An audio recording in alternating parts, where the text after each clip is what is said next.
Olá, ouvintes! Bem-vindos a mais um episódio do Tá de Clinicagem, seu podcast semanal de clínica médica para internos, residentes e qualquer profissional de saúde que se interesse pelo tema. Eu sou o João Mendes. Meu nome é Pedro Magno. E eu sou o Frederico Amorim.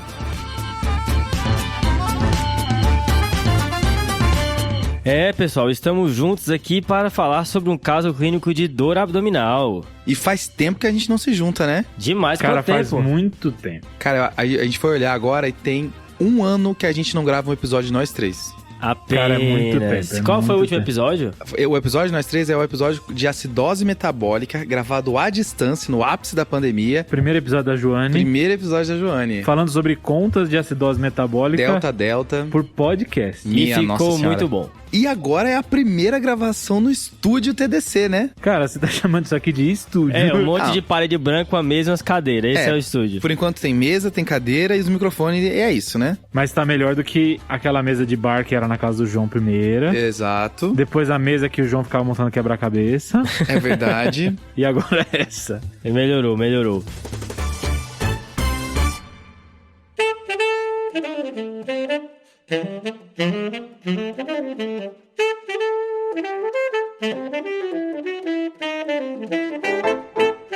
E como é tradição, né? Quem começa abrindo os episódios de caso clínico é quem vai apresentar o caso, né? Boa. O que Exato. os meninos sabem é o que você, ouvinte, tá vendo aí na chamada do episódio, que é um caso clínico de dor abdominal. Boa, só o João sabe qual é o diagnóstico final do paciente, o que vai acontecer com ele, a gente só sabe que é dor abdominal. E lembrando que o João vai entregando as informações em alíquotas, né? Vai entregando alguns pedaços de informação que a gente aconselha os nossos ouvintes a pausar também, pensar o que faria, o que falaria se tivesse aqui com a gente e por aí vai. Sempre ajuda o aprendizado, né? Demais. A ideia é chegar aí no final do episódio aí com a abordagem para quando você se deparar com o mesmo problema. Boa. Bora lá então, João? Vamos lá.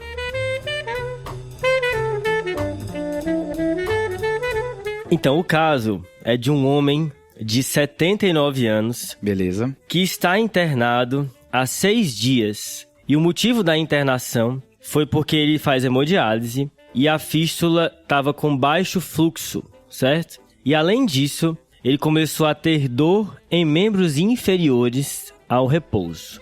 O que foi que houve? 2 semanas antes da admissão, ele já tinha uma claudicação intermitente e essa dor começou a ocorrer em repouso. Não só mais quando ele faz atividade física, mas mesmo ele parado, ele estava sentindo dor em membros inferiores. Beleza. Aí, há 2 dias da internação, ele foi fazer hemodiálise e a clínica mandou ele para o hospital porque o fluxo estava insuficiente na fístula arteriovenosa no membro superior direito, que ele tem aí há 3 anos essa fístula, tá?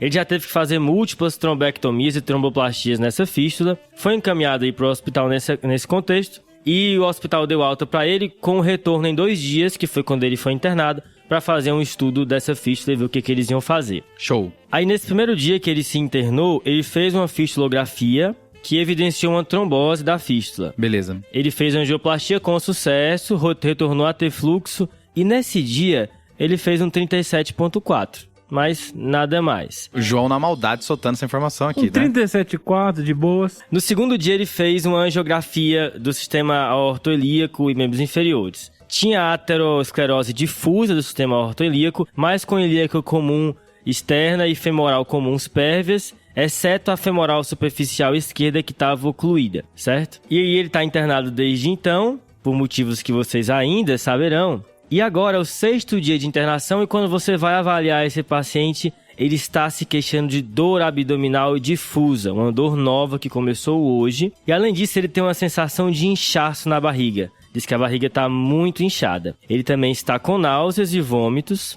Segundo ele, essa náusea, esse vômito, essa sensação de distensão da barriga já dura há 4 dias, mas hoje começou a dor. Ele fala que a alimentação não interfere nessa dor dele e não tem nenhum fator de melhora ou piora, mas também ele não vem se alimentando nos últimos dias. E aí, pessoal? Quer dizer que o João deixou uma parte gigante no meio do caminho pra gente descobrir, é isso? Acho que a ideia é que a gente dropou na enfermaria, né? Sei. E o paciente... Hospitalista, assim. Isso. E antes de você entender o caso, já te chamaram pra ver a dor do paciente, né? Tem ali aquele resuminho, o pessoal deixa e acabou, né? E vambora. Esse é o resumo ali o censo da enfermaria, lá no Ceará chamava de censo. Cara, Eu já vi bucho, já vi um monte de coisa, Scout, né? cara, Scout. Bush eu não conheci, agora eu conheci também. Putz. Mas lá no Ceará chamava censo, eu acho que faz sentido. E isso é o que você viu no censo e te chamaram porque ele tá com essa queixa de dor nova aí, né? Boa. Acho que começando os trabalhos aqui, Fred, eu queria pontuar o quão difícil foi ler sobre isso, sabe? Cara, muito, muito. Uma queixa que é tão comum, uma coisa que você vê direto, eu achei, vai ter umas revisões top na literatura pra você, várias abordagens diferentes e ver qual é a melhor. Só que a real é que não tem tanta coisa, né? Não tem umas revisões boas como tem dispneia, como tem hipoxemia, como tem outras situações assim diferentes, né? E é engraçado que o jeito que a gente aprende, às vezes separadinho em algumas categorias, parece que tem toda uma teoria por trás, o que na verdade não tem tanto, né? Infelizmente. E um ponto importante é que muitas coisas diferentes fazem dor abdominal, né? Pode ser... É uma lista gigante. É gigante. Parece que no tórax tem menos coisa pra doer, né? Exato. Assim, é a coronária, é o pulmão, a pleura por ali, pericárdio, mas... Quantos órgãos tem ali no abdômen? E se não for um desses, também Brasil que não vai matar. Agora, no abdômen, meu amigo, a lista é imensa. Não, tem doença genética que faz dor abdominal, tem eletrólito que faz dor abdominal. Calma aí, você começou por doença genética. Só tô citando. O cara começa o episódio... Tem doença genética? Não, só tô citando que tem muitas causas, inclusive o famoso gases, né? Eu já vi gases. já vi um residente mandar essa na enfermaria, tá? Cara, quando o abdominal e todo mundo, caramba, o que é? Aí o chefe chegou, e aí, o que vocês acham que é? Gases. A primeira hipótese, né? Mas acho que o ponto aqui é tentar trazer uma abordagem, como a gente tenta fazer com todos os episódios de caso clínico, né? Vamos tentar estruturar. E acho que pra começar essa abordagem, queria falar da onde eu li um pouco pra gente trazer isso, pra trazer essa mistureba que a gente vai trazer aqui pros nossos ouvintes, né? Primeiro tem uma revisão daquela revista americana do Médico da Família, a AFP. Muito boa, né? A gente volta e meia, a gente falou dela aqui já. Associação Americana de Médicos de Família, né? Só que de 2008, né? E o Up to Date, a gente usou também. E o Clinical Problem Solvers é um podcast que a gente também já citou várias vezes aqui no nosso podcast. Também tem uma abordagem, então a gente tentou trazer um pouco uma mistureba deles aqui. Se tem 3 fontes que a gente geralmente usa de alguma forma, são essas 3, né? Exato, bem, é né? verdade. Não tem New England, né? Aí... Pior que não tem. Eles trazem os casos clínicos, mas geralmente já vem somado, direcionado, né? Por isso que a gente tá reclamando, né? Não tem New England, Lancet, BMJ. Mas de qualquer forma, a nossa abordagem da dor abdominal, ela vai começar parecida com a abordagem da dor torácica, que é descartar o que é grave. Tá? Perfeito. Acho que então dá pra estruturar que quando você tá diante de uma dor, você precisa ver se não tem algo grave. Legal. E na dor abdominal, a gente consegue pensar em 3 causas dentro do abdômen e 2 causas fora do abdômen que pode matar o paciente, você tem que pensar rápido. Sei. Beleza. As causas intraabdominais vão ser o abdômen perfurativo, Ok. o abdômen obstrutivo Tá. e os abdômenes vasculares, né? Isquemia mesentérica, dissecção de aorta. Fechou, Pedro. Você tá falando de coisas dentro do abdômen, mas tem coisas fora do abdômen que podem dar dor abdominal também, né? Isso, as 2 que são graves, que você tem que pensar rápido, é infarto, clássico, né? Dor do umbigo pra cima, né? Perfeito. E nas mulheres tem causas graves, né? E aqui ressaltando a gravidez ectópica, né? Top. Rapaz, quando falou 2 fora do abdômen, eu disse, beleza, um é infarto, mas a outra, aí manteve o ginecológico não, Roubou, né, pô? Roubou. Tá na barriga. Não, é só pra sair do padrão, né? Porque outros é tudo abdômen, alguma coisinha, né? Sei. Mas de qualquer forma, esses 5 você precisa pensar rápido e ver se tem algo pra isso, porque exigem medidas mais rápidas, né? E a gente vai ver se o nosso paciente encaixa pra isso ou não. Tá. E aí o próximo passo dessa abordagem, depois de que você pensou nessas causas graves,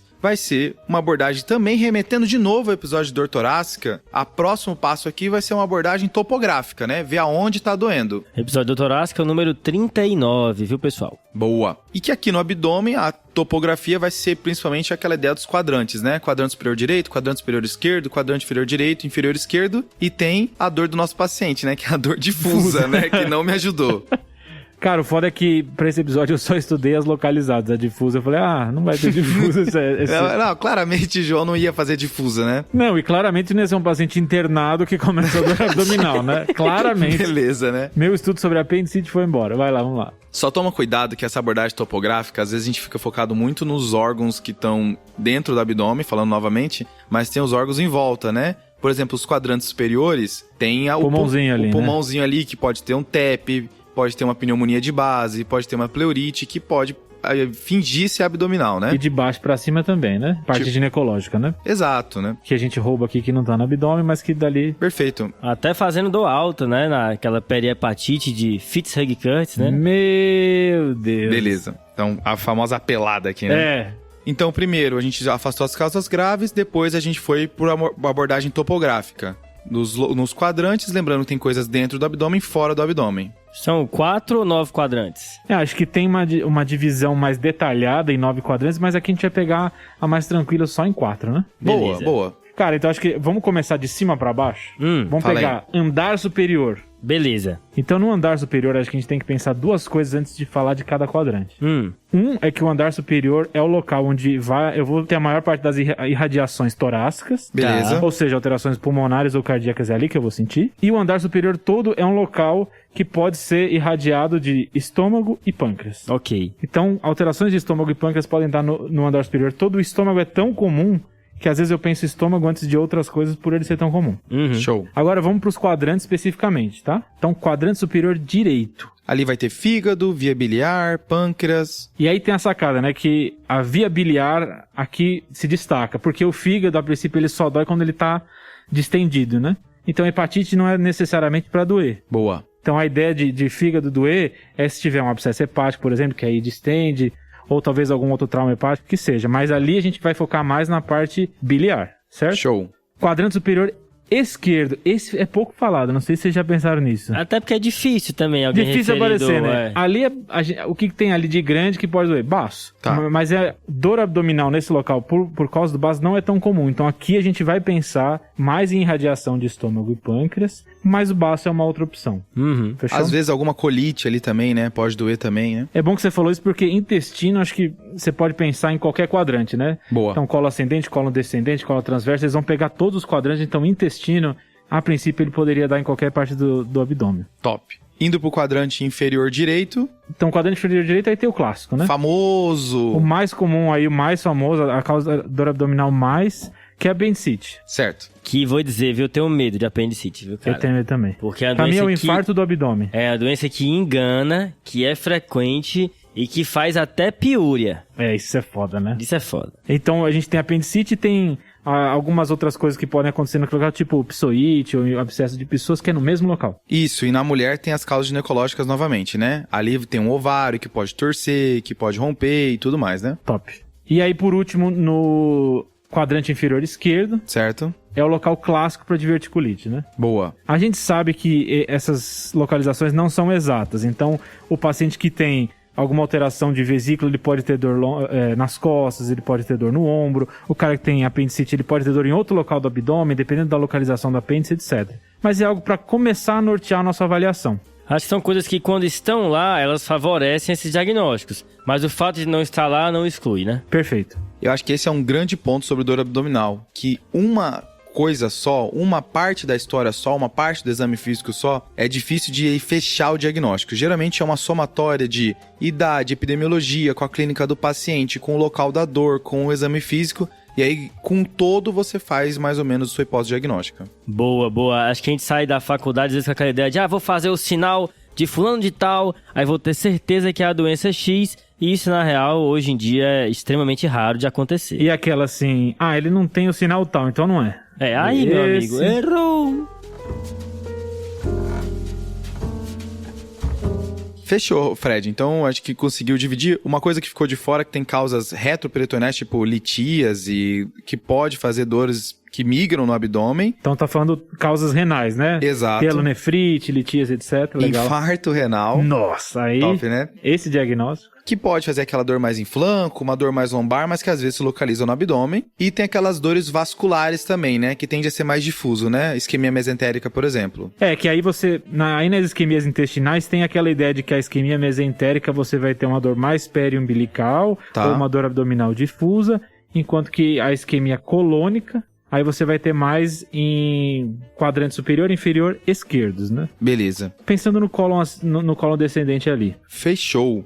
Então, Pedrão, voltando pro paciente. Boa. Vamos tentar aplicar isso que a gente já falou agora nesse nosso paciente. Então, primeiro, ele tem alguma causa potencialmente grave nele agora? Eu acho que é difícil excluir, né? Por Perfeito. exemplo, ele é um paciente com uma carga isquêmica bem importante, né? Ele praticamente não tá... Ele tá isquemiando parado a perna dele. Hiper alto risco. Exato. E ele é tão trombótico que essa víscera dele é uma sobrevivente, né? De tantas vezes que já foi Sim. mexida. Então, não tem como não pensar tanto em infarto aqui pra ele, Legal. lembrar que é uma das causas principais de mortalidade num paciente renal, né? Vai ganhar um eletrinho, então. Óbvio. E tem que pensar também em abdômen vascular, né? Por mais que ele começa com uma queixa um pouco mais arrastada de 4 dias, mas a dor é abrupta, a gente pode comentar um pouquinho mais depois sobre abdômen vascular, mas não tem como não excluir nesse caso. Esse é o paciente que ele tem arteriopatia já periférica, manifesta, né? Certo. Então por que ele não tem no abdômen também? Exato. Então, todos os vasos estão acometidos, né? E é uma doença que pode dar dor abdominal difusa, né? Boa. Então acho que pra ele é uma coisa que tá encaixando e é uma coisa que tá na nossa cabeça nesse momento, né? Exato. Das outras causas graves, né? A ginecológica pra ele não vai entrar. Aí sobrou perfurativo, o que não parece o caso, né? Mas a gente vai provavelmente pedir exame de imagem pra ele pra ver se tem algo pra isso. E pode juntar com vascular, né? Ele pode ter isquemia e pode perfurar. Boa. E obstrutivo, a princípio a gente não sabe se ele já teve manipulação cirúrgica abdominal pra pensar em brida. Acho que faltam algumas informações aqui, né? A gente nem sabe quando que ele evacuou a última vez, né? Boa, acho que essa é uma informação importante pra gente pescar daqui a pouquinho, né? Fechou. Indo pro próximo passo, a gente vai pras causas topográficas. O dele é difícil porque é difuso, né? Aham. Então, assim, a gente já falou que a vascular pode ser, mas aqui entra outras coisas também, né, Fred? Aqui vai entrar tanto doenças em lugares anatômicos que podem dar dor difusa, e uma delas que a gente falou é isquemia intestinal. Boa, e aqui também entra as obstruções intestinais, pode fazer difuso, né? Top. Até porque ele tá distendido, né? Às vezes é a repercussão da própria distensão, a dor. E aqui também vai entrar causas não anatômicas, né? Isso, que são as causas metabólicas, medicamento que faz dor abdominal, né? Aí aqui entra aquelas coisas do tipo cetoacidose diabética, hipercalcemia. Uremia, né? Ele é um paciente dialítico, né? Que tá dialisando mal. E pra ele, dessas talvez seja o principal que a gente vai ter que pensar. Boa. Insuficiência adrenal entra aqui, também faz essa dor abdominal difusa, se ele começar a ter sinal vital alterado, por exemplo. Porfiria. Ah, beleza. E o problema era eu no passado, né? Falando, né? Beleza. O cara já meteu porfiria em menos de 15 minutos de episódio. O Pedro falou que a gente não ia falar de porfiria. E assim, remédios também podem fazer, né? Opioide pode fazer dor abdominal, álcool, cetoacidose alcoólica pode fazer dor abdominal. E tem aquelas causas também que são não anatômicas, mas que também não são metabólicas, né? Por exemplo, síndrome do intestino irritável. Sei. Então, migrânia abdominal, que é mais comum na criança. Algumas delas entram naquelas dores funcionais, né? Exato. Acho que de qualquer forma, o que ressalta aqui pra eles são as hipóteses que a gente já levantou, tipo infarto, isquemia mesentérica e uremia tá na jogada, né? Acho que são informações importantes. Tá, então a gente tendo essa ideia dessas 3 principais hipóteses, a gente pode começar a pensar no que a gente vai buscar no exame físico dele, né? O que vocês vão querer saber? Eu acho que o primeiro ponto é que tem causas abdominais que podem deixar o paciente muito grave, né? Incluindo sepsis, por exemplo. Perfeito. Então a gente vai ter que prezar dos sinais vitais, ver se tem algum sinal vital alterado e que... Cultura de aneurisma de aorta. Exato, né? Então eu tenho que ter o sinal vital aqui de cara e saber se o quão preocupado eu tô com esse paciente, né? E uma alteração de sinais vitais grande aqui vai me puxar muito para essas causas mais graves. Boa. Acho que o próximo passo, além daquele exame físico assim padrão, mas é importante ressaltar que o exame físico cardiovascular e respiratório tem uma ressalva a mais aqui, né? Porque o cardiovascular, se tiver a presença de arritmia, sopro, vai pensar em também isquemia mesentérica. Ajuda. E as causas pulmonares, a gente falou que tem cometimentos de base de pulmão que pode fazer alteração no abdômen. Só que aí não bate com o dele, porque o dele a topografia não é de abdômen superior. Mas vale essa ressalva aí do exame físico respiratório, né? Fechou. Já no exame físico abdominal, eu me senti frustrado estudando isso pro episódio, Fred. Porque a gente busca, quando a gente fala sobre exame físico, muito aquela ideia da razão da verossimilhança, né? Sim. Achados no exame físico, que também pode ser também exames complementares, que vão me aproximar ou me afastar de um diagnóstico, na razão de verossimilhança positiva ou negativa. Perfeito. Acho até legal o que você falou, Pedro, comparando o exame físico com o exame complementar, porque não deixa de ser a mesma coisa, né? É uma informação a mais que eu quero pedir para ver se favorece ou desfavorece um certo diagnóstico. Acho que é interessante pensar no exame físico, meio como se fosse também exame complementar, coisas que você vai pedindo para hierarquizar suas hipóteses. É porque às vezes a pessoa é um pouquinho mais radical em analisar isso dos exames complementares, mas do exame físico é aquela, não, vamos fazer para todo mundo. Isso. Eu sempre faço desse jeito. Menos crítica com isso, talvez, né?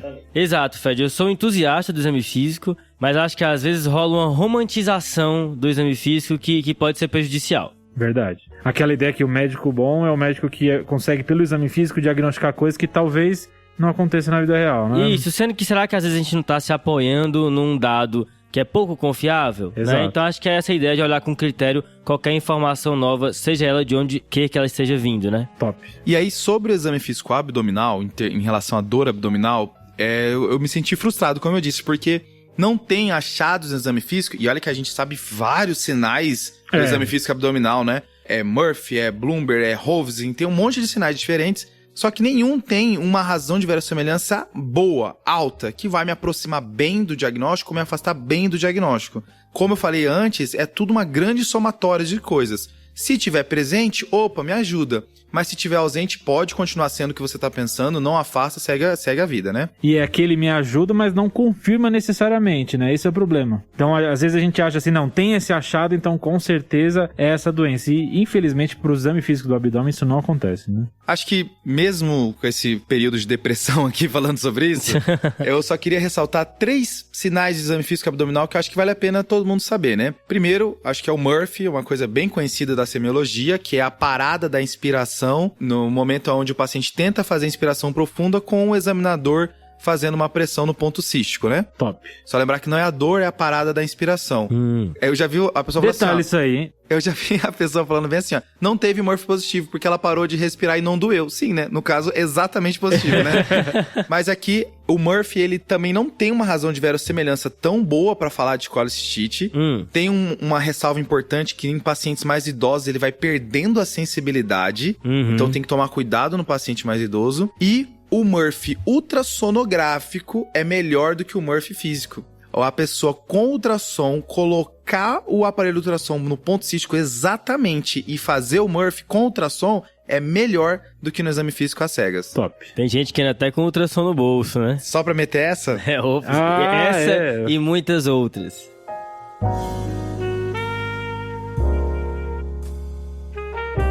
Segundo exame físico, eu queria mencionar, assim, falar um pouco sobre peritonite, né? Que também não tem um achado ideal. Quando a gente fala sobre apendicite, uma dor localizada no quadrante inferior direito é o que mais vai ajudar na apendicite. Aqueles sinais de peritonite é muita confusão, se de fato ajuda, se não ajuda. Tá numa razão de verossimilhança em torno de 3, 4, que não é Baixa, muita né? coisa. Baixa, não é muita coisa. E ainda mais na mão do clínico, né? Porque tem que falar isso aqui, né? Porque, por exemplo, quantas vezes eu já não me assustei com o abdômen, aí eu chamei o cirurgião e já, esse abdômen aqui tá tranquilo demais. Porque eles, de fato, palpam muito mais abdômenes cirúrgicos que a gente, né? Lógico. E tem uma mão muito mais calibrada, né? É comum a gente se assustar com o abdômen e o cirurgião ficar tranquilo. Exato. Isso é difícil de transcrever em algoritmo e coisas parecidas, né? A experiência da palpação do abdômen é uma parada que quanto mais você palpa e começa a perceber algumas nuances que você, de fato, vai perceber que aquilo é positivo ou negativo. É tipo auscultar sopro, né? Quem é que tá auscultando? É o cardiologista ou é, sei lá, outra pessoa, né? Achei que você ia queimar alguma especialidade agora, tá, João? Achei que você ia tirar alguma especialidade da ensino do trem agora. Eu não faço podcast há 2 anos à toa. Beleza. Mas assim, aqueles sinais de defesa, daquela rigidez que o paciente ele não deixa palpar, isso leva a pensar em peritonite, leva a pensar em abdômenes cirúrgicos, né? Tá. Mas também não é uma coisa que é pra me excluir. Uma ressalva da peritonite é que a isquemia mesentérica tem aquela frase famosa, né? Que é onde é uma dor desproporcional ao exame físico. Clássico. Só dói muito, mas o exame físico não tem nada. Mas o fato de ter peritonite não exclui isquemia mesentérica, tá? Eu posso ter algum grau de peritonite em alguns pacientes. Até porque é legal que a ideia é que isso se correlaciona com o tempo da doença, né? Onde um quadro, no momento agudo, talvez você não tenha essa alteração, mas quando você tá numa parte mais tardia, onde tem necrose da região de dilatação, aí você vai ter mais sintomas. Então, talvez seja o momento do tempo que você tá avaliando que mude, top, né? Hein, Fred? Essa foi top. O tempo aqui sempre sendo um personagem importante aqui na hora de avaliar um paciente. Divisor de águas, né? E o último sinal que eu queria ressaltar, só pra gente já partir pro exame físico do nosso paciente, eu queria falar do sinal de Carnett. Não sei se é assim que fala, né? Carnet, alguma coisa assim. O cara foi buscar. É porque é uma causa de dor abdominal que a gente não mencionou ainda, né? que são as dores abdominais de parede muscular. Onde o paciente, na real, a dor é abdominal, mas não é nada intra, que a gente tá falando muito de órgão, mas às vezes o problema tá na parede. E a ideia do sinal de Carnot, o que é? Enquanto você tá palpando o local da dor, você vai pedir pro paciente fazer uma contratura do abdômen, seja levantando as pernas ou levantando a cabeça, como se fosse fazer um abdominal. E aí, se a dor piorar, é porque é uma dor da parede abdominal. Tá. Por exemplo, um aprisionamento de algum nervo cutâneo, alguma coisa assim. Porque ele tá tensionando, né? Isso. Agora, se a dor do paciente melhorar quando ele contrai o abdômen, é porque ficou mais difícil alcançar as estruturas viscerais. Então, deve ser algo mais interno. Que o músculo empurrou sua mão pra fora. Boa. Então, acho que só queria mencionar que esse sinal, às vezes, pode te ajudar a pensar em causas de parede, né? Pra fechar... Show dos alfarrábios. Tem uma causa de parede que a gente não mencionou, que é zoster, né? Sempre uma causa importante pra dor aí. Dor em qualquer lugar é zoster. Né? E assim, malandramente, como o zoster é, às vezes vem a dor, já vi, tá? Você faz um ultrassom, tem uma litíase, aí você acha que é cólica biliar, e no outro dia só que vai aparecer a alteração de pele, né? E isso realmente pega o médico do primeiro dia. Lembrando que o TDC tem um episódio sobre zoster, episódio número 75, tá? Fazendo merchandise do próprio episódio, né? Fechamos então o exame físico? Fechado. E aí, João, o que ele tem? Então, ao exame, pessoal, ele tem uma frequência cardíaca de 93, uma saturação de 96%, ele tá com uma cânula nasal, 2 litros, vocês vão saber já por quê. Vixe, beleza. Uma PA de 120/70, uma frequência respiratória de 20 e nesse momento afebril com temperatura de 36,9. Ele não tem turgência jugular. Na ausculta respiratória ele tem sibilos difusos. Na ausculta cardíaca tem um sopro sistólico de 1 cruz. Beleza. Na borda esquerda do externo. Existe sopro de 1 cruz? É soprinho de 1 cruz. O abdômen tem uma distensão abdominal, né, visível. Tem alguns ruídos, mas muito raros, eles demoram muito a aparecer. E a dor, a palpação difusa do abdômen, com uma duvidosa dor, a descompressão brusca. Famosa, esse ponto de interrogação é famoso. Nos membros inferiores, os pulsos estão ausentes até femoral, tá? Beleza. Nenhum pulso abaixo do femoral está presente e tem uma perfusão lentificada só nos membros inferiores. Nos membros superiores está bem perfundida. Show.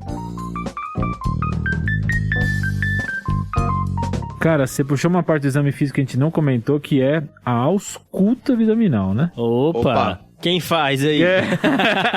E, assim, lendo sobre parte de ausculta abdominal, a única coisa que eu achei é que existe uma situação onde ela talvez ajude.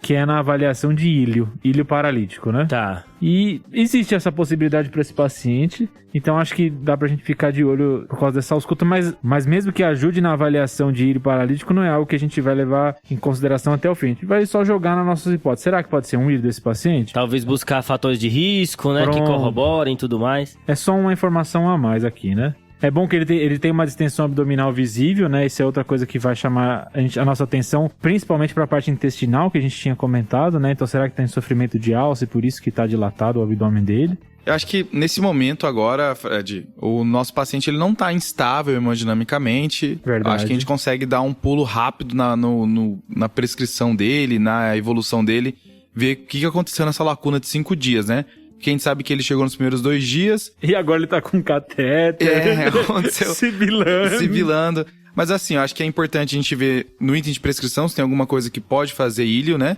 Por exemplo, o opioide, que é um clássico. Top. E a gente nem sabe se ele passou por algum procedimento. Isso é legal que você falou, que uma das principais causas de dor abdominal no paciente internado é complicação de pós-operatório, sabe? Seja o próprio pós-operatório infectado ou alguma víscera perfurada, alguma complicação mesmo do paciente. Então, tem que ver se ele fez alguma coisa nesse período abdominal, né? A gente já pediu a questão da função renal para ver se ele não tá...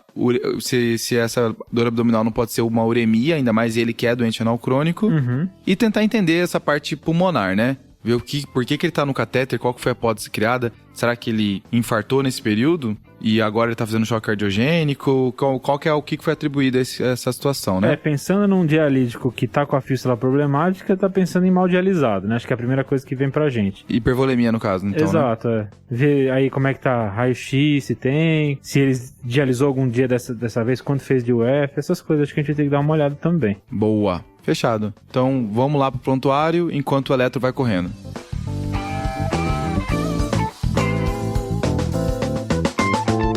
Beleza, pessoal. Vamos lá, então, revisar o que aconteceu com o nosso paciente. Bem, o nosso paciente era um paciente hipertenso que tem doença coronariana, DPOC e fibrilação atrial paroxística, além de um passado de doença ulcerosa péptica. Tranquilo por enquanto, né? Basal. É o famoso até aí tudo bem, né?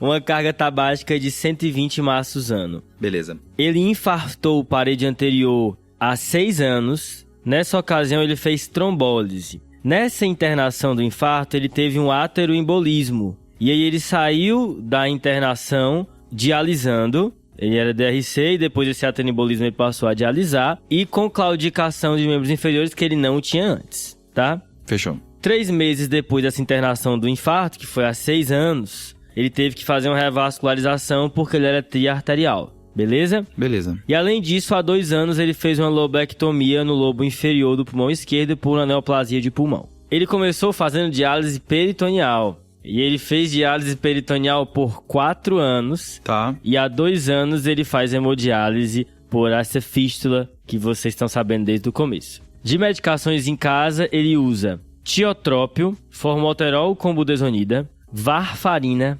metoprolol, atorvastatina e aspirina. Beleza. Na entrada, ele já tinha esse exame de membros inferiores sem pulso, ele já estava sibilando na entrada, certo? E esse sopro também já era presente na entrada. Então, essas alterações aí estão desde o primeiro dia da admissão, certo? E, João, ele não tinha dor abdominal antes, né? Previamente. Não, nunca teve dor abdominal. Exceto nessa doença ulcerosa péptica que ele já teve há muito tempo. Fechou. Esse oxigênio foi começado no primeiro dia, assim que ele internou. Já, provavelmente, nesse contexto, a DPOC dele, aí que foi julgado. Mas uma vazão bem baixa. E também, no primeiro dia da internação, o que foi iniciado para ele foi um tramadol. Porque a dor nos membros inferiores estava muito importante. Então foi acrescentado tramadol para ele. Fechou. Ele fez aquela fistulografia no primeiro dia, né? No segundo dia fez a angiografia do sistema ortoilíaco. E à noite do segundo dia ele teve dor torácica. Nessa ocasião ele estava com FA, certo? Foi feito digoxina para ele. E na madrugada ele reverteu espontaneamente o ritmo. Fechou. No dia seguinte ele fez um eco que mostrava função sistólica preservada, uma disfunção segmentar com a área acinética médio-apical e um aneurisma de ventrículo esquerdo. A gente sabe se ele já tinha esse achado, João? Já, é tudo prévio. Todo crônico, né? Tudo prévio, tá? Fração de ejeção, João, desse eco tem? 58%. Beleza. No terceiro dia, começam náuseas e vômitos nesse paciente. Tá. Certo. Mas sem dor abdominal. Um eletro desse dia revela uma lenta progressão de onda R com um ínfra de segmento ST muito discreto. Foi feita uma radiografia nesse dia, tinha atelectasias lineares no terço médio inferior do pulmão direito, sem nenhum outro achado. Beleza. Até então, os exames laboratoriais mostravam que ele sempre teve um INR entre 2 e 3, tá? Desde o início da internação. Tá. Uma creatinina nesse dia, do terceiro dia, de 13 e uma ureia de 134, com uma albumina de 2,9 e um potássio de 6,7. E aí, nesse dia, foi feito resina de troca para ele, por conta da hipercalemia. No quarto dia, a hemoglobina dele cai 1,5, tá? 1,5 ponto de hemoglobina cai. Era 9,5, foi para 8. E aí, nesse dia, foram feitos 2 concentrados de hemácia e ele foi para a hemodiálise. Beleza. No quarto dia. Teve exteriorização de sangramento, João? Não teve. Ele não nada pelas fezes e também não vomitou sangue, tá? Foi pedido uma endoscopia, mas foi adiada a endoscopia pelo serviço, ok? Uma radiografia de abdômen foi feita no quarto dia, que é onde a gente tá, e mostrava distensão de alças intestinais de delgado e cólon, mas sem gás subfrênico. Ele fez hemodiálise sem intercorrências nesse dia, tá? E aí, ontem, né, no quinto dia de internação, a gente tá no sexto, no dia de ontem, a distensão dele piorou, estava mais distendido, não tinha dor ativa, mas quando palpava o abdômen era doloroso, apesar dele não se queixar. Os sinais vitais estavam ok ainda ontem e ele não estava sibilando. E foi feito, então, uma angiotomografia de abdômen. Certo. Que revelou dilatação de cólon direito e transverso, sem evidências de oclusão dos grandes vasos intestinais. Tinha divertículos, mas sem sinais de diverticulite. não tinha ar livre no abdômen e tinha uma pequena quantidade de líquido livre na goteira parietocólica direita, próxima a um seco algo dilatado de 7 centímetros, tá? É isso, pessoal. Esse cara é doente, hein, João? Cara, Assim, é muita coisa. Então, acho que tentando organizar, né? De fatores de riscos que o cigarro pode dar, ele vai ter todos, né? Todos. Ele tem coronariopatia, a coronariopatia levou uma cardiopatia estrutural, que levou a fibrilação atrial, ele tem DPOC, tem doença psoriasopéptica, já teve neo de pulmão, então tudo que o cigarro pode fazer, ele já fez ali, já passou pelo paciente. Né? Mas alguns pontos que eu acho que é importante ressaltar, e fazendo comparação com a queixa abdominal dele, né? Tá. Então, primeiro, a gente ficou tranquilo com o sinal vital, mas ele usa metoprolol, né? Então, lembrando que ele podia estar taquicárdico e o metoprolol tá freando essa taquicardia dele. E a frequência cardíaca dele é de 90, né? Exato, é 90 com metoprolol, né? Mas assim, como não tinha alteração de hipotensão, talvez a taquicardia seja pela dor que ele tá sentindo, né? Então, essa taquicardia relativa, vamos dizer assim, Sei. né? Sobre as causas de dor abdominal que a gente mencionou, tem causas que, por mais que o João já deu a tomo, mas tem causas que enquanto ele tava falando foi crescendo, né? Uhum. Por exemplo, abdômen vascular cresceu. Muito. Porque Já ele tava grande, né? já tava grande e cresceu ainda mais. Parece que piorou, né? É. Aqui, principalmente quando você coloca que o paciente tem fibrilação atrial, que acho que muitos ouvintes nossos fizeram a ligação automática também, quando veio uma dor abdominal súbita mais FA, pronto, né? E ele também tem uma outra causa de embolismo, né? Que ele tem um aneurisma de ventrículo esquerdo que pode fazer é uma região que gosta de fazer trombose e que pode acabar embolizando, né? É uma causa comum de AVC, por exemplo, né? Então esse aneurisma de ventrículo não tá à toa aí. Também aumentou uma probabilidade de ser um abdômen vascular, certo? Perfeito. E aqui existe uma divisão dos abdômenes vasculares também, né, Fred? Pedrão, acho que aqui a gente pode comentar um pouquinho de isquemia intestinal, né? Boa. Então, eu falei de isquemia intestinal não mesentérica pra gente tentar fazer essa divisão. A gente faz a divisão de isquemia mesentérica. Tá. Então, pega os vasos mesentéricos. Beleza. E a isquemia colônica. Tá. Por que a gente diferencia? Porque o mecanismo vai ser diferente delas e a apresentação vai ser diferente delas. Então, se eu tiver uma isquemia em delgado, eu vou ter um grupo de sintomas e um grupo de fatores de risco. Se eu tiver uma isquemia em cólon, vai ser diferente. Tá.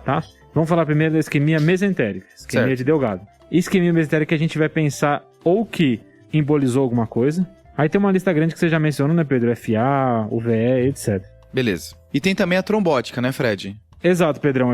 A pessoa pode trombosar artéria, então o paciente que tem aterosclerose, esse paciente tem um monte de fator de risco, né? Ele é infartado prévio, ele tem doença arterial periférica, enfim, ele tem bastante fator de risco, ou pode ser trombose venosa também, né? Estados de hipercoagulabilidade. Nesse momento não é o que a gente pensa primeiro para ele, mas é uma outra causa. Então a gente falou de embolia arterial, que é a causa mais comum. Exato, mais da metade das causas, né? Exato. Aí a gente tá falando de trombose arterial e trombose venosa. Boa. A trombose arterial tem a ideia que tem a oclusiva, que é fecha mesmo no paciente como se fosse uma síndrome coronariana com supra-GST mesmo, só que do intestino.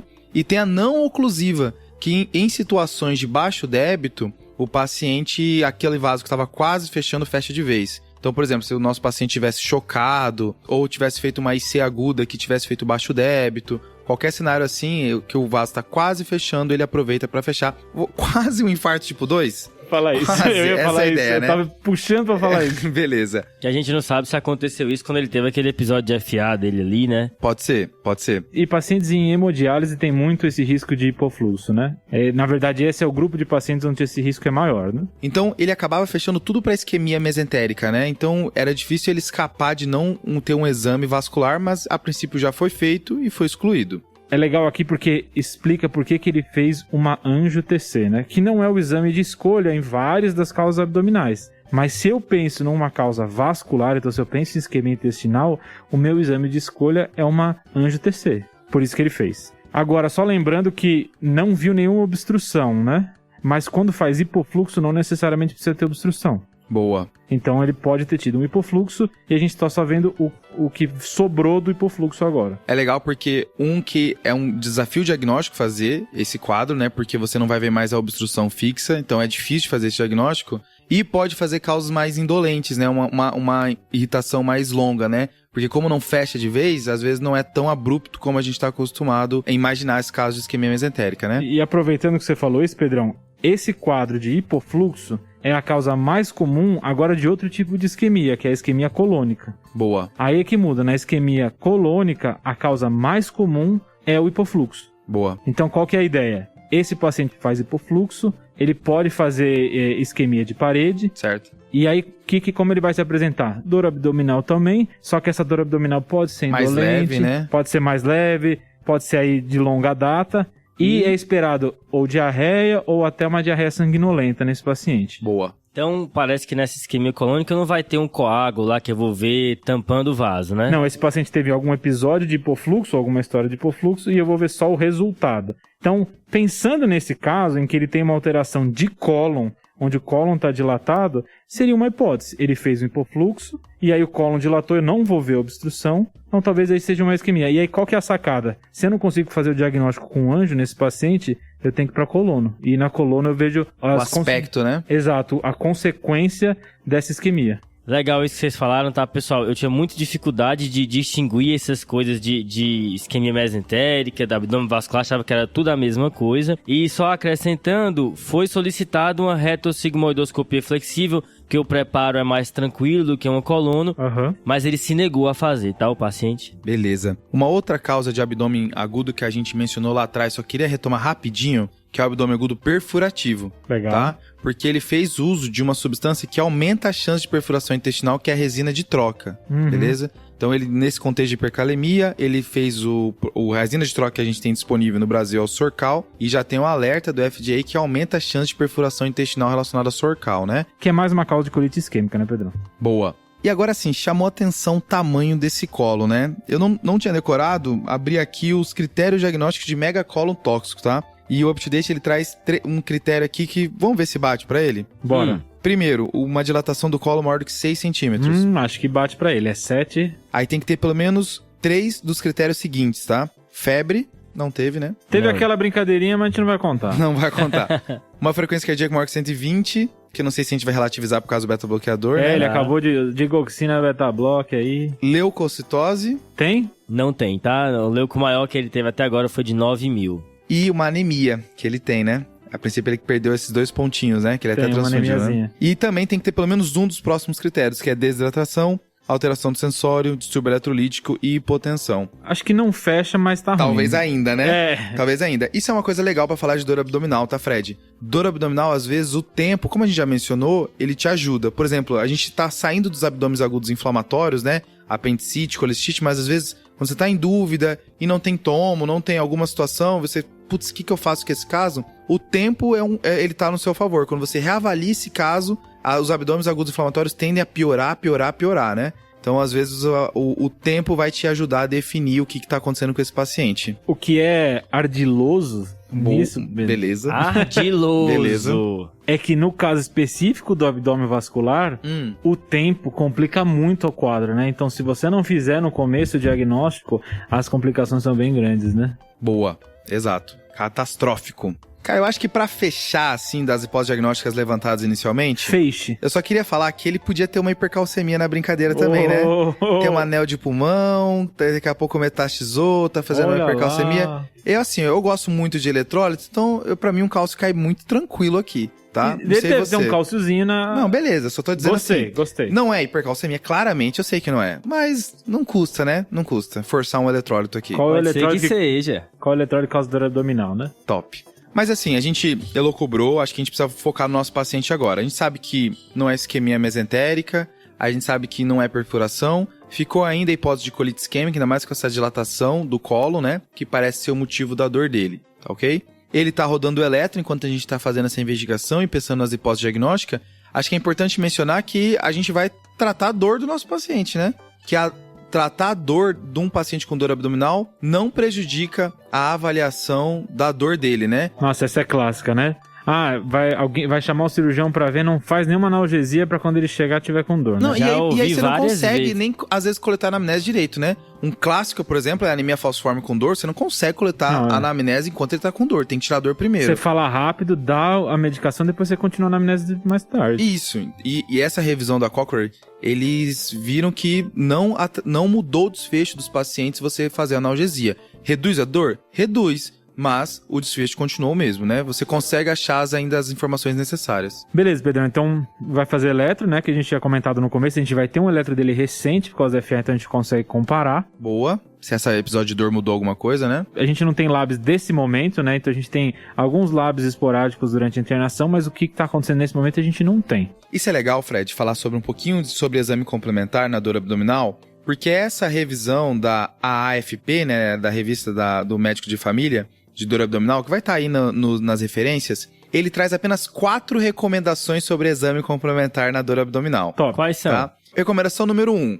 Leuco normal não exclui apendicite. Essa é boa, hein? Essa é top. Recomendação número 2. Peça amilase junto com lipase, porque tem causas de elevação de só uma ou só a outra. Que é a única IT que sai sem tomo, né? Boa. Então, a amilase e a lipase vêm juntos, né? Tipo tomate seco e rúcula, né? Quando você estiver avaliando dor... O cara falou uma coisa dos anos 90 nada. aqui. Daqui a pouco ele vai falar daquelas batatinhas ensaladas. Ah, beleza. Não existe mais tomate e rúcula então, né, Fred? Beleza. Tomate seco? É. Próxima, terceira recomendação. Ultrassom é o exame de imagem para avaliar dor no quadrante superior direito e dores nos outros quadrantes é tomografia. Boa. Então, acho que baseado nisso, ele tem uma tomografia de ontem. Não sei se a gente vai precisar repetir essa toma inicialmente, né? Porque já tinha essa dilatação, talvez seja ela a causa da dor. Aham. Eu acho que vale a pena a gente repetir os exames de sangue, incluindo a amilase e lipase, e ver se tem alguma coisa diferente, Vamos né? fazer o famoso barrigograma? Eu sou entusiasta do Eu barrigograma também aí, sou, viu? tá? Ainda mais do abdômen, que é muito duvidoso, né? Acho que eu ainda tentaria convencer ele a fazer uma coluna. Verdade, verdade. Boa. Papo aí, né? Às vezes tem que ter a lábia, né? Então, pessoal, foi tentado passar uma sonda nasogástrica para aliviar a distensão. Ele também se negou, tá? E nesse dia aí que vocês foram avaliar, né, no 6º dia de internação, pensaram em ilho paralítico funcional, no contexto de internação, usou tramadol e tudo mais. Foi conduzido de maneira conservadora, ele ficou em jejum esse dia inteiro. O laboratório que vocês pediram, né, amilase, lipase, o hemograma desse dia não revelou nada demais. Ele recuperou o HB, a hemoglobina dele subiu depois dos concentrados. O eletrocardiograma saiu, não revelou alterações novas. E ele ficou esse 6º dia assim. No 7º dia de internação, ele teve 2 evacuações diarreicas. Ele piorou da distensão e piorou da dor, se queixando mais. Os ruídos intestinais eram raros, permaneceu afebril e o abdômen continuou bem distendido, com dor à palpação. E aí, galera? Cara, eu acho que é uma coisa que a gente estava focando na parte vascular, etc. A gente até tinha comentado de ilha, mas a gente não deu um enfoque agora, né? Mas o pessoal da equipe pensou, né? Exato. Acho que pensou bem. E de exames, acho que não veio nenhuma grande novidade de exames laboratoriais. Essa diarreia pode ser um sintoma de colite isquêmica, então o nosso diagnóstico ainda está aí. E aí, o problema não foi nem que alguma coisa foi contra esse diagnóstico, é que a gente tem um exame para fazer, mas não conseguiu. Então, eu ainda tô buscando essa alternativa. Eu não vejo mais outras grandes alternativas, Pedrão. O que você tá pensando? Eu acho que a coluna é importante, com certeza, Fred. Principalmente porque a gente pensou na colite isquêmica, que pode fazer megacolo tóxico, né? Então, o paciente não tinha critérios ainda, como a gente leu, mas é uma possibilidade. Só lembrando que essa dilatação, ela podia ser um megacolo tóxico, podia ser uma obstrução mecânica mesmo, que não foi vista na tomografia. Tipo a neoplasia obstruindo, né? Exato. Ou podia ser essa pseudo-obstrução, né? Que é que a gente chama de Ogilvie, né? Não sei se vocês chamavam de outro jeito. Ogilvie. Beleza. Eu ouvi o Gilvie, eu nunca sei. Mas é essa daí que o ouvinte entendeu. Que é a pseudo-obstrução, né? Que acontece em paciente internado, em pós-operatório. Alguns distúrbios eletrolíticos também podem fazer isso. O mais famoso é a hipocalemia. E remédios podem fazer isso também, né? Especialmente os opioides, né? Só que aí, Fred, tem cenários que nem colonoscopia pode fazer nesses casos, né? Porque o colo tá tão inflamado que se você fizer tem risco de perfuração, né? Agora você falando isso e lembrando da dilatação, realmente pode ser um risco fazer a colono. E pode ter sido um dos motivos deles tentarem fazer a retrosigmoide, né? Exato. E como a gente tá agora no 7º dia e a toma é do 5º dia antes da dor abdominal, eu acho que o primeiro passo que eu faria talvez era repetir essa toma, sabe? Ver se mudou alguma coisa e com essa toma nova, ver se tem alguma contraindicação à colonoscopia. Conversar com o pessoal da cirurgia, né? Acho legal isso porque a gente às vezes é muito receoso em repetir exame de imagem, partindo do princípio que uma vez que você fez exame de imagem, se não apareceu ali, o paciente não tem aquela condição. Mas você pode ter erro de preparo, erro de avaliação, o corte ficou ruim. Então, se a gente mantém a suspeita, vale a pena a gente repetir, ou talvez até o tempo que passou, surgiram coisas novas que eu vou ver de novo na imagem. Então, acho que não precisa se acanhar tanto em refazer essa tomo, não. A gente vê isso com AVC, às vezes, né? Muitas vezes repete o exame, eu já vi acontecer algumas vezes. E nessa questão do exame endoscópico, né, que vocês comentaram, de fato, a sigmoidoscopia não exige aquele preparo do cólon, né? Como a colonoscopia, e o risco de perfuração é bem menor. Óbvio, né? Você pode perder lesões que ficam no cólon direito, mas é uma maneira de investigar endoscopicamente. Eu acho que é interessante que nesse caso, pensando em vida real assim, a gente conversaria com a equipe, né? Então conversaria com a equipe de endoscopia, conversaria com a equipe de cirurgia, e eles geralmente orientariam a gente, não, nesse caso o ideal é não fazer, o preparo vai ser ruim. Então acho que esse tipo de orientação a gente teria da equipe de endoscopia, né? Com certeza. Esse é o caso que o cara da cirurgia já tá do nosso lado ali, ajudando a pensar o que mais que pode estar acontecendo, né?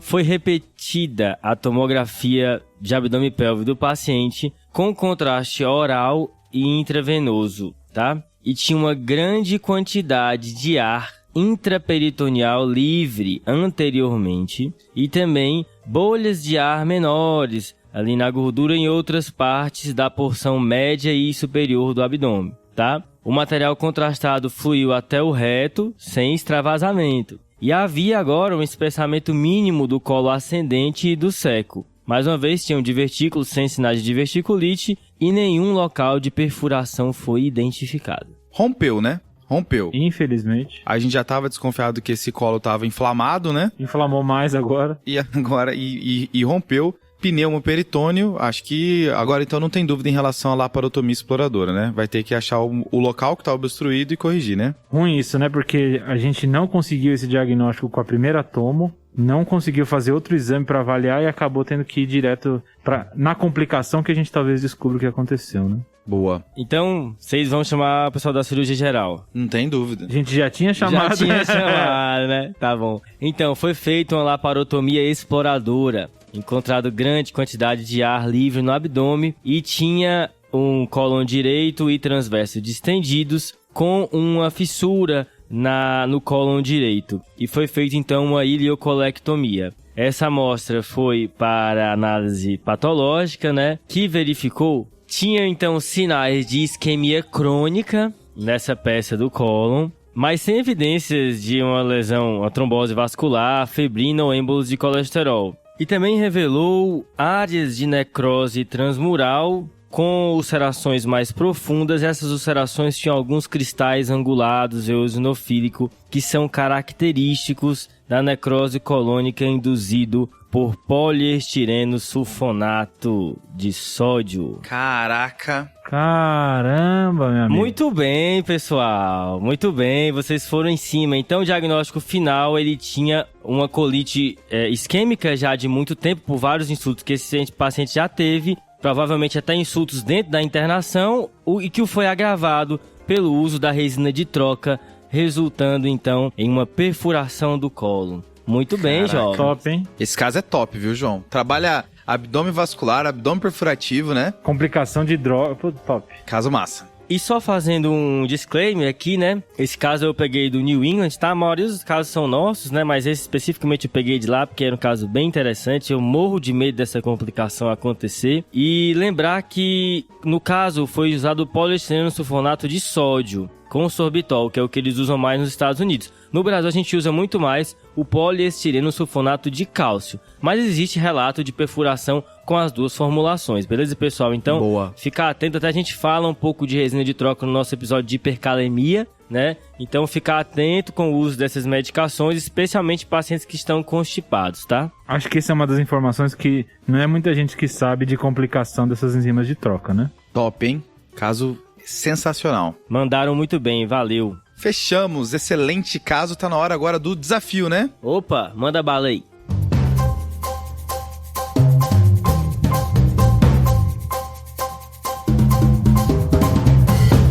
Primeiro, o desafio da semana passada, fala aí. Então, pessoal, o desafio da semana passada era um paciente do sexo masculino de 16 anos que vinha com história de anemia ferropriva e pólipos amartomatosos na colonoscopia. E a gente perguntou qual é o achado da pele, o achado cutâneo, e qual a doença que justifica esse quadro. Então a resposta é uma hiperpigmentação mucocutânea, né? Pode ser na boca, nos lábios, no nariz, nos olhos ou nas genitálias, por exemplo. E a doença que justifica esse quadro é a síndrome de Peutz-Jeghers, pessoal. Ela é uma síndrome que caracteristicamente cursa com esses pólipos amartomatosos pelo trato gastrointestinal, cursa também com essa hiperpigmentação cutânea, e esses são 2 dos critérios clínicos para fazer o diagnóstico dessa síndrome. O outro critério é a história familiar. Tendo 2 desses 3, você consegue fazer o diagnóstico clínico dessa síndrome, né? E é importante conhecer essa síndrome, porque ela está associada a uma maior chance de câncer, tanto no trato gastrointestinal, como outros cânceres pelo corpo. Beleza? Valeu, pessoal. Um abraço. Boa, Iago! E quem acertou o desafio dessa semana foram algumas pessoas, vou citar algumas aqui, tá? Primeiro, o Matheus de Oliveira, um cara que geralmente tá aqui, mandou um abraço pro pessoal da Residência de Clínica Médica da USP Ribeirão. E o Matheus Boaventura, que também volta e meia tá aqui no desafio, que é médico lá pela UFS Sergipe. Abraço, Matheus! Também acertaram a Amanda Holanda, que é da UECE, tá? Que é lá do Ceará. E o Marcos Henrique Catizani, que é da UFMG. Abraço, pessoal! Boa! Show! Massa.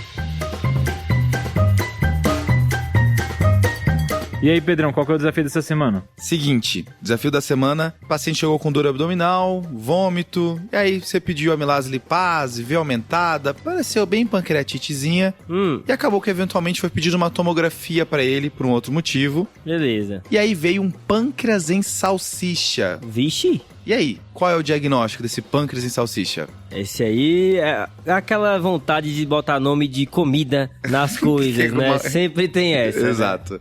Fechou? Beleza, fechou.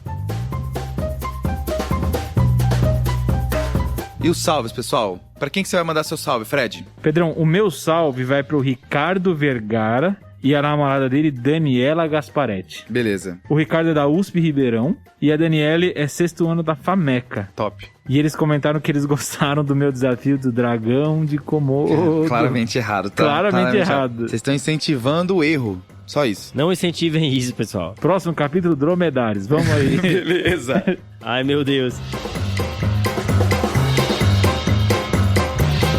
E você, João, qual o seu salve? Um salve duplo aí pra galera do Twitter. Primeiro pra Elisa Gutmann, que é da Universidade Federal do Estado do Rio de Janeiro, tá? Diz que é fã lá do nosso programa. Gostou muito do episódio de racismo. E ela pediu pra mandar um salve especial pra doutora Mariana Beiral, que a Elisa acompanha lá no Hospital Universitário Gafriguinli. Um abraço aí, então, para a Elisa Gutmann e para a Mariana Beiral. E já emendando o próximo salve para o Raimundo Almeida, que diz que tem um filho com o nome Cauê. Então ele mandou um abraço especial pro Cauê. O Raimundo, que é da farmácia, diz que aprende muito com a gente. E também a gente aprende muito com o pessoal da farmácia. Temos vários ouvintes. A gente sempre que interage aí com o pessoal da farmácia no hospital ou fora, a gente aprende demais. Um forte abraço, Raimundo. Valeu. Show!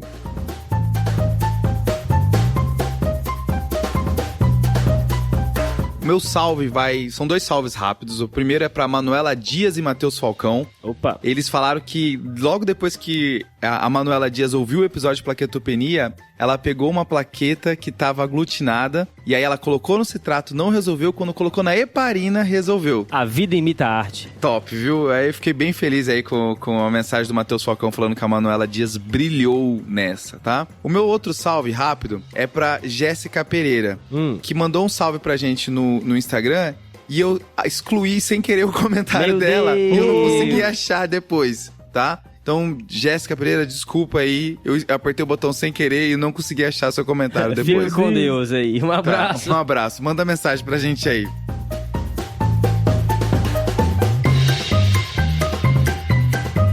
Lembrar então, final de episódio, seguir a gente no Instagram, no Twitter, no YouTube, @tadclinicagem, conteúdo o tempo inteiro no TDC. Agora com site. Agora tem o site, cara, eu uso tanto esse site, eu uso tanto site esse site. Agora, meu cara, amigo. Putz, tem um post de cobre do TDC, aí tu vai lá, coloca cobre no site, hoje, aparece... TDC Clostridium hoje. Ah, é excelente, pelo amor de Deus. Então, assim, O site está agrupando todas essas riquezas de informação que está espalhado nas redes sociais do TDC. Lembra também de seguir no seu tocador de podcasts. E Boa. se puder comentar alguma coisa, dar alguma avaliação, a gente agradece. Bom demais. É Falou, isso aí, pessoal. falou. Valeu, falou.